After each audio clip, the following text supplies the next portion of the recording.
Hey, this is Duncan MacPherson with Pareto Systems from the field. I am in Whistler, British Columbia.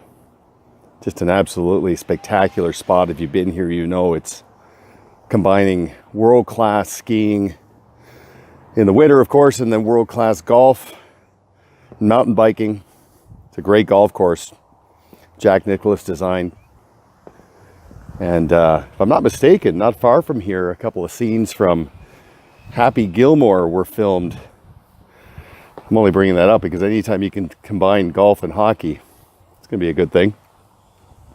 So I'm getting ready for a conference. Flew all night. Didn't work out that seamlessly. You know, my expectations when I fly are pretty low. I just hope for same day service. But anyway, I got in a couple of hours ago, but it's all good. I'm here. And so today at this event, I'm going to speak on, among other things, the importance of establishing a fit process when you meet with a prospective client. So if you think about this, consultants attract, salespeople chase. I want you to become more attractive than anybody vying for your business. So think about this, a fit process. When a prospective client that's been introduced to you is on the way to your office, are they coming to that meeting with anticipation or apprehension? Well, it's probably a little of both. They heard good things from the rainmaker who introduced them to you. They're done with their current provider. They're looking for an upgrade.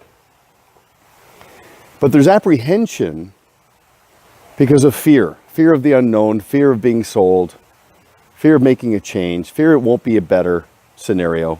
You know, they've switched before and it was no better, arguably worse in some cases. So you got to know what's on their mind. You know, they're convinced that the advisor they're going to meet is going to try to convince them to become a client. So you have to take that off the table. Your goal is not to close them. Your goal is for them to want to close you. See, in actuality, there are three things you're trying to accomplish in an initial meeting. Goal number one, validation.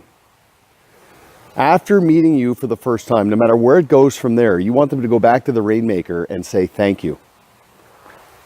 That encourages the rainmaker to do it again because now they know how introducing someone to you will ultimately reflect on them.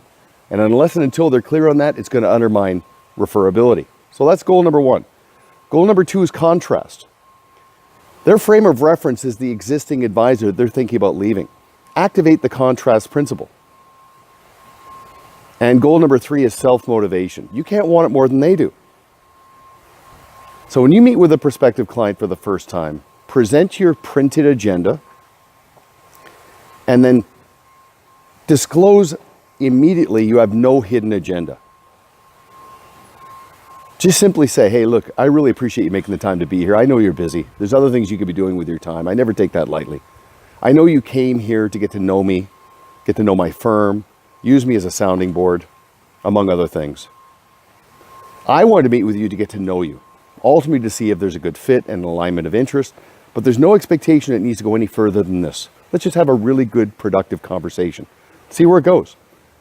After this meeting, we'll both step back. I'll meet with my team, discuss your situation, ultimately to determine if there's a good fit. If we feel there is, we're going to contact you in 48 hours. We can see how you feel, move to the next step in the process. Is that fair?